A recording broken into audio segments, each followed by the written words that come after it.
Heboh akun Instagram Timnas Indonesia unfollow Shin Tae-yong. Bertandang ketemu Sekjen KNVB, Ketum PSSI Erick Thohir undang Timnas Belanda untuk lawan Timnas Indonesia. Kalah dari Suriah, Timnas U20 Indonesia banyak mendapatkan pelajaran berharga sebelum Piala Asia U20 2025.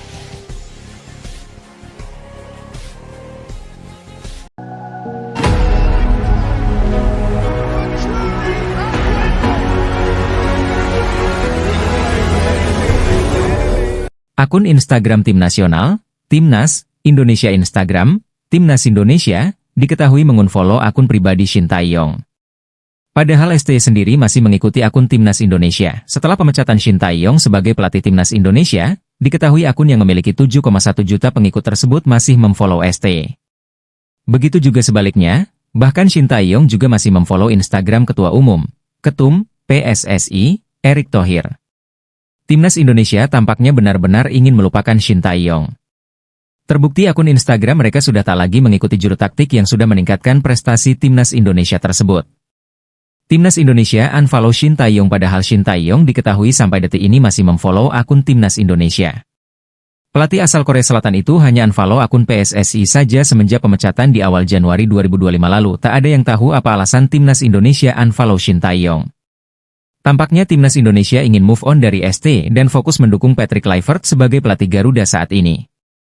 Pesan menyentuh Shin Tae-yong kepada supporter Timnas Indonesia. Shin Tae-yong sendiri saat ini sudah meninggalkan tanah air dan kembali ke Korea Selatan.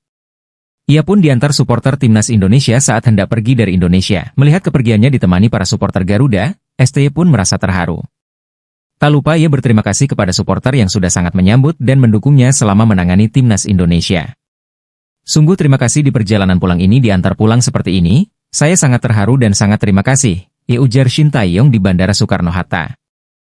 Bertandang ketemu Sekjen KNVB, Ketum PSSI Erick Thohir undang Timnas Belanda untuk lawan Timnas Indonesia. Pertemuan itu terlaksana di KNVB Campus di Zeist, Belanda. Dalam pertemuan itu Erick Thohir dan pihak KNVB berdiskusi sejumlah hal diantaranya ialah pengembangan sepak bola usia muda dan senior, serta sepak bola wanita. Selain itu, PSSI mengundang Timnas Belanda untuk melawan Timnas Indonesia di tanah air. Saya bersama pengurus PSSI dan pengurus Liga berada di KNVB Campus di Zeist, Belanda untuk bagaimana meningkatkan kualitas sepak bola Indonesia, ditulis Erick Thohir dalam unggahan Instagramnya pada Senin, 27 Januari 2025. Saat tiba di sana, kami disambut Sekretaris Jenderal Federasi Sepak Bola Nasional Belanda, KNVB, Mr. Gids de Jong yang sebelumnya juga sempat berkunjung ke Indonesia. Dubes Indonesia untuk Belanda, Pak Meijervas dan Dubes Belanda untuk Indonesia, Mr. Margeritsen juga hadir di KNVB Campus. Kami berdiskusi berbagai hal termasuk bagaimana pengembangan talenta junior maupun senior dan juga sepak bola wanita. PSSI ingin memastikan pengelolaan grassroots yang bisa menghasilkan pemain-pemain berkualitas untuk masa depan. Kami di PSSI juga mempelajari bagaimana kerja sama KNVB dengan liga yang bisa menghasilkan pemain berkualitas namun tetap bisa memberikan ruang untuk pemain amatir. Kami juga mengundang Timnas Senior Belanda untuk bisa bermain di Indonesia. Timnas Belanda pernah bermain melawan Timnas Indonesia di Stadion Gelora Bung Karno, Senayan, Jakarta, Jumat, 7 Juni 2013. Timnas Indonesia kalah 0-3 dari Belanda. Kala itu Timnas Indonesia dilatih oleh Jackson F. Thiago. Pemain-pemain Timnas Indonesia saat ialah Sergio Van Dijk, Greg, Boas, Kurnia Meiga Delal. Sementara, Timnas Belanda dilatih oleh Louis van Gaal. Pemain Timnas Belanda kala itu seperti Van Persie, Arjen Robben, Sneijder, Kuyt Delal. Dalam pertemuan tersebut, Erick Thohir nampak menyampaikan alasan kedatangan ke kantor KNVB. Tentu saja kami menghadapi tantangan. Ini salah satu yang kami diskusikan dengan Presiden FIFA, Gianni Infantino, Presiden Salman Member, FIFA, dan Exco PSSI. Ini adalah alasan kami di sini. Kami ingin mempelajari di masa yang akan datang bisa meniru apa yang telah dilakukan. Baik di level grassroots maupun liga, ujar Erick Thohir. Erick Thohir juga bertukar jersey Timnas Indonesia terbaru dengan seragam Timnas Belanda dengan Gids de Jong. Kalah dari Suriah, Timnas U20 Indonesia banyak mendapatkan pelajaran berharga sebelum Piala Asia U20 2025. Pada laga yang digelar di Stadion Gelora Delta Sidoarjo, Senin, 27 Januari 2025, Garuda Nusantara kalah 0-2 dari Suriah. 2 gol Suriah dicetak oleh Maj Manaf pada menit ke-30 dan Anas Husamdahan di menit ke-65. Ini jadi kekalahan kedua Timnas U 20 Indonesia pada rangkaian uji coba di Sidoarjo. Pada laga perdana, skuad Garuda Nusantara juga kalah 0-1 dari Yordania. Kekalahan tersebut tidak membuat Indra Syafri kecewa. Pelatih berusia 61 tahun merasa bahwa dua laga yang telah dilalui telah memberi banyak manfaat untuk timnas U20 Indonesia. Menurutnya, para pemain sudah tampil bagus pada dua laga lawan Yordania dan Suriah. Dua pertandingan sangat bermanfaat bagi kami, ujar Indra Syafri pada konferensi pers usai laga timnas U20 Indonesia versus Suriah, Senin, 27 Januari 2025. Terutama malam ini, semua pemain saya pikir bermain bagus, gelanjutnya. Namun, pelatih yang membawa Indonesia meraih medali emas SEA Games 2023 tersebut menyoroti adanya kesalahan yang membuat timnya kebobolan 2 gol malam ini. Pelatih berusia 61 tahun tersebut bakal bekerja keras untuk memperbaiki kesalahan tersebut. Tetapi ada kesalahan-kesalahan memang secara taktikal kita, ujar Indra Syafri. Dan 2 gol ke kita terjadi karena ada kesalahan. Itu nanti kita perbaiki. Ujarnya. Indra Syafri sudah mendapatkan gambaran soal kekuatan lawan timnas U20 Indonesia di fase grup Piala Asia U20 2025 melalui 2 uji coba di Sidoarjo. Menurutnya, ini bakal jadi informasi penting untuk timnya agar bisa meraih poin atau merebut kemenangan atas lawan-lawan di fase grup Piala Asia U20 2025. Tapi kami akhirnya dapat gambaran mengenai kualitas nanti yang akan kita hadapi di Piala Asia, ujar Indra Syafri. Saya juga mendapatkan informasi bahwa Suriah pernah menahan imbang Uzbekistan di laga uji coba. Jadi, kami melihat kualitas Uzbek kurang lebih seperti Suriah atau mungkin lebih baik. Itu yang membuat kami harus pintar-pintar di Piala Asia untuk menentukan taktik bagaimana bisa mencuri poin dan memenangkan laga di Piala Asia nanti. Dan tadi kita tidak ada cerminan untuk bermain tertutup atau defend, kami coba main lebih ofensif. Tapi memang Suriah lebih bagus dalam transisi dari bertahan ke menyerang. Transisinya cepat, dari menyerang ke bertahan juga. Sangat banyak pembelajaran juga yang didapatkan dari laga ini. Sekali lagi yang paling utama adalah bahwa kami tahu kualitas lawan kami di Piala Asia, ucapnya. Jens Raven pahami kekecewaan publik usai timnas U20 Indonesia kalah 2 kali. Siap buktikan di Piala Asia U20 2025. Jens Raven buka suara usai timnas U20 Indonesia 2 kali kalah di laga uji coba bertajuk Mandiri U20 International Challenge 2025. Timnas U20 Indonesia 2 kali kalah dari Yordania dan Suriah pada laga perdana lawan Yordania, Jumat, 24 Januari 2025. Tim asuhan Indra Syafri harus kalah 0-1, sementara pada laga semalam lawan Suriah, Garuda Nusantara kembali menyerah 0-2. Tentu, kekalahan ini jadi sinyal buruk bagi persiapan timnas U20 Indonesia menuju Piala Asia U20 2025. Kedua laga tersebut jadi bagian dari persiapan Garuda Nusantara menuju Piala Asia U20 2025 yang digelar pada 12 Februari 1 Maret 2025 di Cina. Di media sosial, warganet tanah air sudah banyak menumpahkan kekecewaan atas hasil di 2 pertandingan terakhir. Banyak yang pesimistis dengan performa para pemain timnas U20 Indonesia di fase grup Piala Asia U20 2025. Apalagi lawan tim asuhan Indra Syafri di fase grup sangat berat, ada Iran, Uzbekistan, dan Yaman. Kekalahan di laga uji coba tak menyurutkan semangat juang Jens Raven, penyerang 19 tahun tersebut baru tampil 22 menit saat jumpa Suriah sebagai pemain pengganti. Hasil memang kurang berpihak bagi timnas U20 Indonesia, tetapi Jens Raven yakin bahwa para pemain bakal terus bekerja keras. Tentu saja ini persiapan untuk Piala Asia, ujar Jens Raven usai laga lawan Suriah. Senin, 27 Januari 2025, kami sudah melalui 2 pertandingan uji coba, lawan Yordania dan Suriah. Memang bukan hasil yang kami diinginkan. Tetapi ini bagian dari proses dan kami sebagai pemain, kami harus terus berjuang. Gelanjutnya, putra dari Born Raven tersebut memahami kekecewaan publik atas hasil di 2 laga uji coba. Meski begitu, dirinya percaya bahwa hasil ini masih bagian dari proses yang harus dilalui. Jens Raven meminta publik tanah air tetap percaya kepada perjuangan timnas U20 Indonesia. Striker 19 tahun tersebut sudah siap membuktikan diri di ajang Piala Asia U20 2025.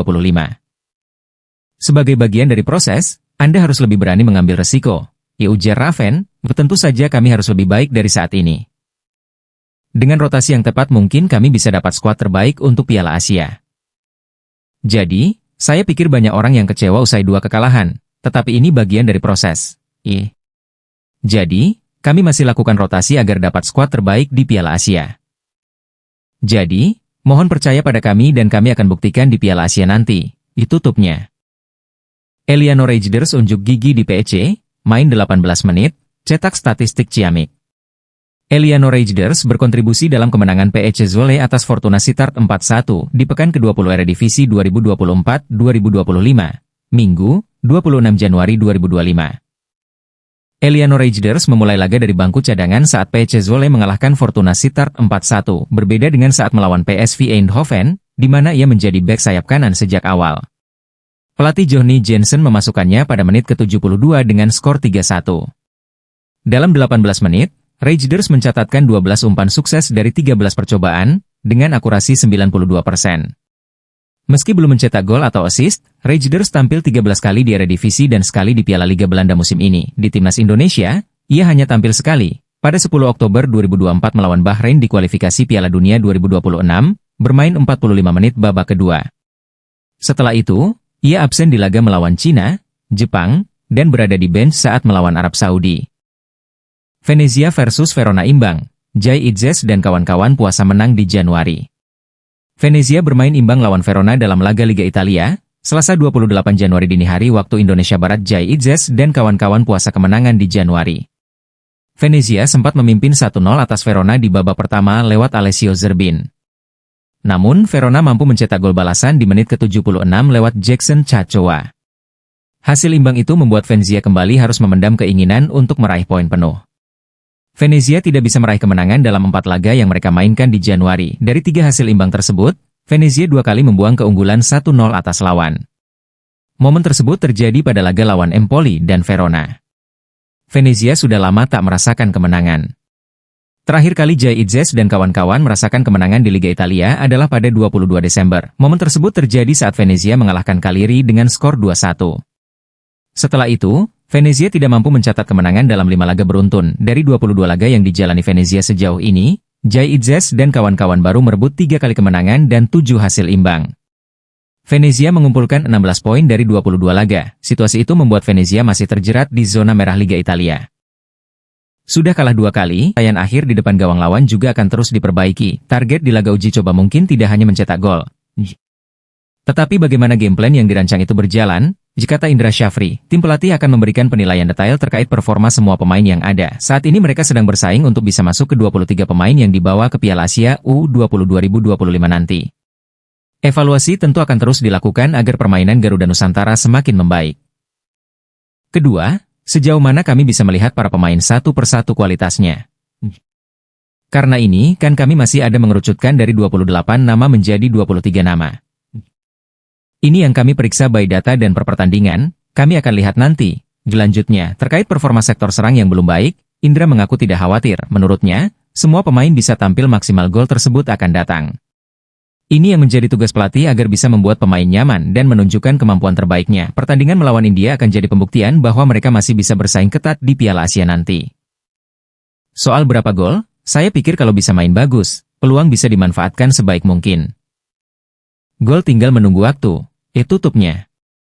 Mantan striker timnas Belanda, Patrick Kluivert, menjadi kandidat kuat pelatih baru timnas Indonesia pengganti Shin Tae-yong. Patrick Kluivert disebut-sebut sebagai pelatih baru timnas Indonesia pengganti Shin Tae-yong yang resmi dilepas PSSI pada Senin, 6 Januari 2025. Nama besar Patrick Kluivert sebagai pemain memang tak bisa dipandang sebelah mata. Namun sebagai seorang pelatih masih perlu dipertanyakan. Menurut laman resmi Transfermarkt, kali terakhir Kluivert menjabat pelatih kepala yakni bersama klub Turki, Adana Demirspor, pada 2023, itu pun Kluivert hanya bertahan selama 6 bulan. Ditunjuk bulan Juni, pergi di bulan Desember dengan mencatat 20 pertandingan. Sebelumnya, Kluivert sempat menjadi pelatih interim Curaçao pada Mei hingga Oktober 2021 dan pernah menjabat manajer Akademi Barcelona pada Juli 2019 hingga Juni 2021. Sebelum itu, Kluivert menjabat sebagai asisten pelatih timnas Kamerun selama 1 tahun.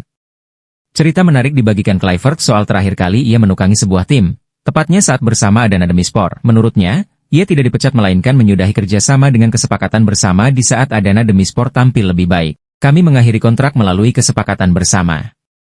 Kami telah melakukannya dengan sangat baik dan bahkan fantastis dalam konteks Eropa, kata Patrick Kluivert. Hingga masalah pun muncul ketika manajemen Adana Demirspor disebut tidak menggaji para pemain dan staf pelatih selama berbulan-bulan. Kluivert mengaku bisa hidup beberapa bulan tanpa gaji, tetapi ia juga memikirkan pemain dan staf lain yang terdampak.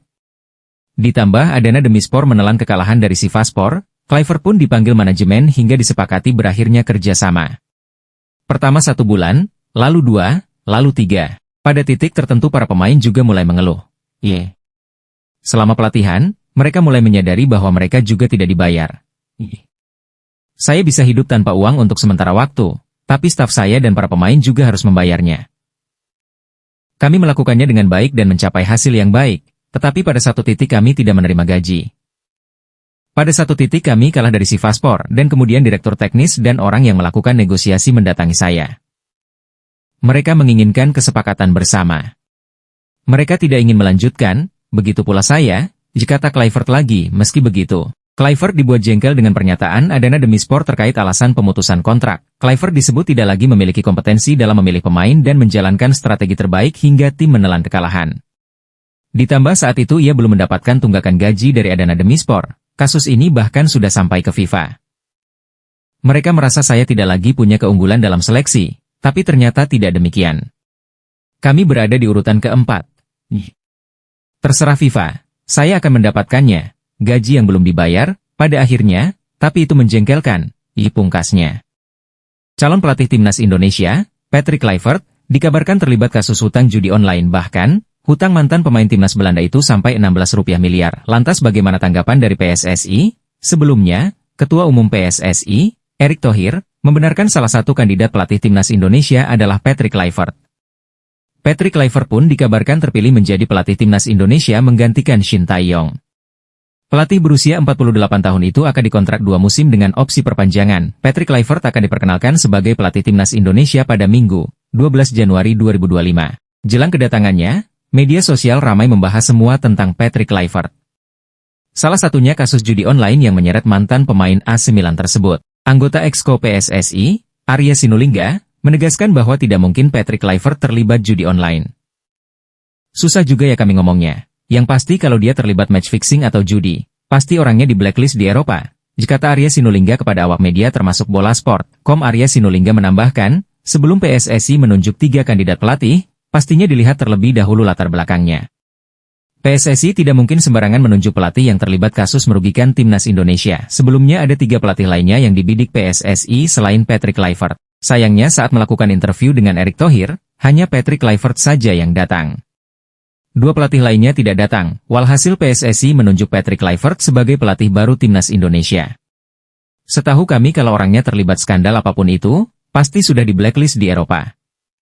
Jadi ini dia tidak di blacklist di Eropa. 3 nama yang kami ambil itu tidak di blacklist di Eropa, kata Arya Sinulinga. Media Belanda, The Volkskrant, pernah memberitakan Patrick Kluivert terlihat masalah utang judi. Kala itu mantan direktur Akademi FC Barcelona itu sempat diperas oleh kelompok kriminal akibat utang judi tersebut. Menurut laporan tersebut, utang menumpuk yang dilakukan oleh Kluivert pada 2011 dan 2012, ketika dia masih menjadi pelatih tim cadangan di FC Twente. Pada saat itu, aktivitas berjudi pada pertandingan klub sendiri tidaklah ilegal. Patrick Kluivert akhirnya tidak sedang diselidiki atas dugaan pengaturan skor, namun dirinya akhirnya terbebas usai sebagian besar utangnya telah dilunasi, menurut laporan tersebut. Pengacaranya, Gerard Spong, menekankan bahwa investigasi yang sedang berlangsung berkisar pada geng kriminal, bukan Kluivert. Menurut laporan tersebut, Spong mengatakan bahwa kliennya adalah seorang korban.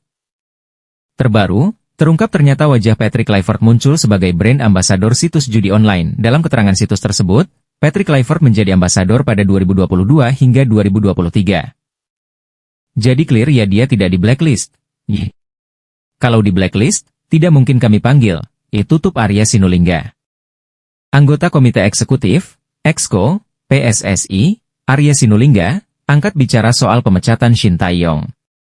Dia menegaskan keputusan ini diambil Ketua Umum PSSI, Erick Thohir, demi sepak bola Indonesia. Arya mengatakan keputusan Ketum PSSI sudah berdasarkan evaluasi menyeluruh untuk kebaikan sepak bola Indonesia. Kini, timnas Indonesia pun ditangani oleh Patrick Kluivert. Diketahui, Ketum PSSI, Erick Thohir, baru saja menunjuk Patrick Kluivert sebagai pelatih baru timnas Indonesia. Dia ditunjuk untuk menggantikan Shin Tae-yong, ST, yang baru saja dipecat. Arya menegaskan bahwa Erick Thohir memiliki pengalaman dan kompetensi yang tak diragukan dalam mengelola sepak bola. Dia bahkan mengapresiasi latar belakang Erick Thohir, yang telah mengelola klub-klub besar dunia, seperti Inter Milan dan DC United. Saat ini, Erick juga memegang kendali atas klub Oxford United di Inggris. Tak ayal, keputusan yang dibuat Erick Thohir dipastikan jadi langkah tepat untuk kebaikan sepak bola Indonesia. Saya siapa? Ketum kita ini siapa? Sederhana banget. Cobalah lihat ketum kita ini siapa. Orang spesial yang pernah mengelola Inter Milan, Ya, ujar Arya Sinulinga dalam dialog interupsi dengan tema ST diganti. Prestasi Kluivert dinanti. Kamis, 9 Januari 2025. Ya, pemain Inter itu, 30 pemain Serie A, 90 orang itu berapa tahun kan?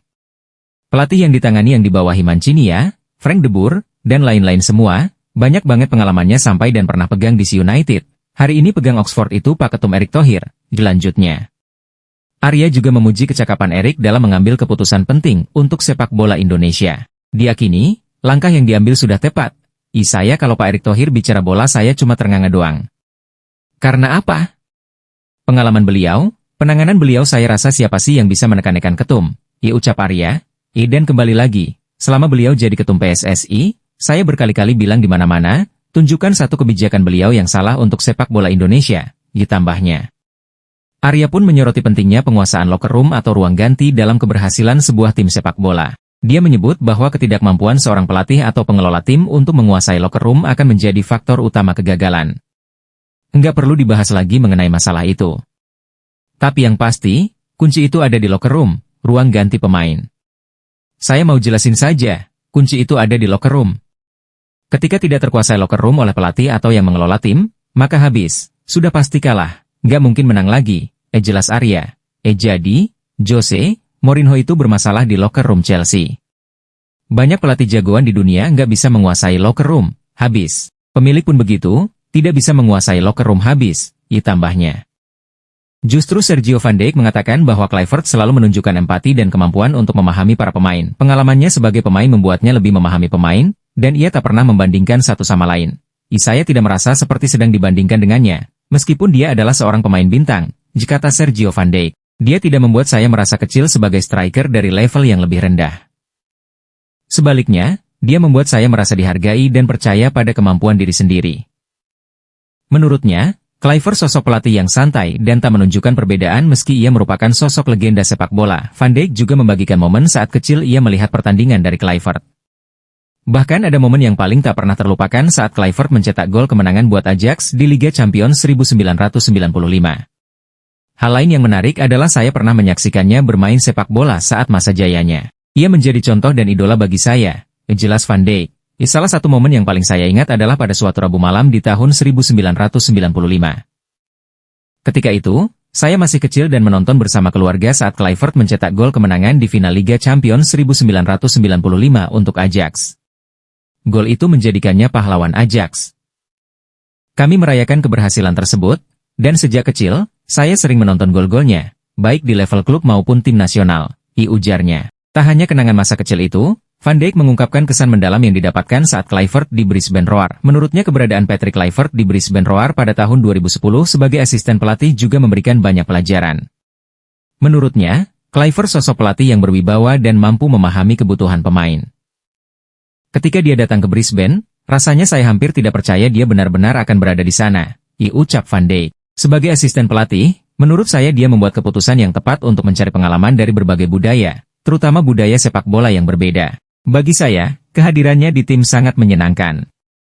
Menurutnya, Kluivert memang sosok yang mengejutkan karena ia mudah akrab dengan para pemain. Van Dijk mengatakan bahwa Kluivert sering nongkrong dan minum kopi bersama, tetapi saat latihan dan pertandingan tentu ia bersikap profesional, apalagi ketika Anda punya mantan pemain bintang timnas Belanda dan Barcelona sebagai asisten pelatih, rasanya istimewa, ungkap Van Dijk.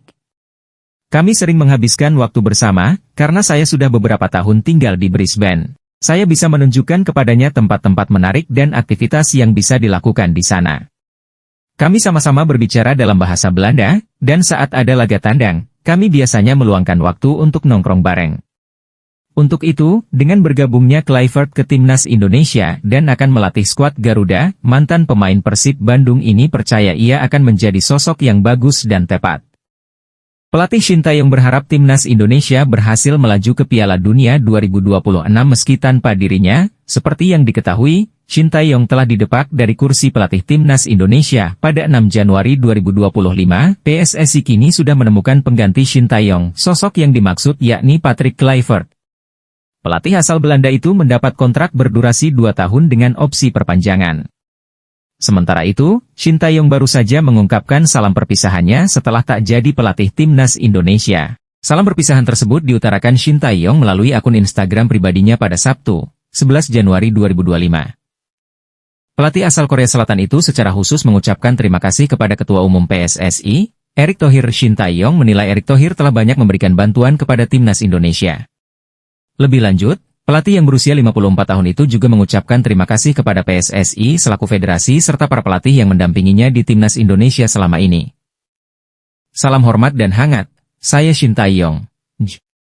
Pertama-tama, saya ingin menyampaikan rasa terima kasih kepada Presiden Erick Thohir yang telah memberikan dukungan yang sangat besar kepada timnas Indonesia, baik secara material maupun spiritual, ditulis Shin Tae-yong. Tanpa beliau, kita tidak akan pernah mencapai prestasi sekarang ini. Saya juga ingin menyampaikan rasa terima kasih kepada Asosiasi PSSI, saya sangat berterima kasih bantuan dan dukungan yang selalu diberikan. Saya juga ingin menyampaikan rasa terima kasih kepada para pelatih. Saya tahu bahwa mereka selalu mengerahkan tekad dan kekuatan untuk meraih hasil yang baik, meskipun banyak yang sulit dan penuh tantangan, sambungnya.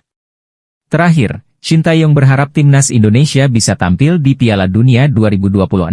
Peluang harapan tersebut terwujud saat ini masih terbuka, seperti yang diketahui, timnas Indonesia sementara menempati peringkat ketiga grup C putaran ketiga kualifikasi Piala Dunia 2026 zona Asia dengan raihan 6 poin. Skuad Garuda hanya terpaut satu angka saja dari Australia yang berada di posisi kedua atau tempat minimal mengamankan tiket langsung ke Piala Dunia 2026. Saya juga sangat berterima kasih kepada para pemain tim nasional. Kita harus melaju ke Piala Dunia 2026. Harapan saya adalah para pemain kita dapat tampil di panggung dunia.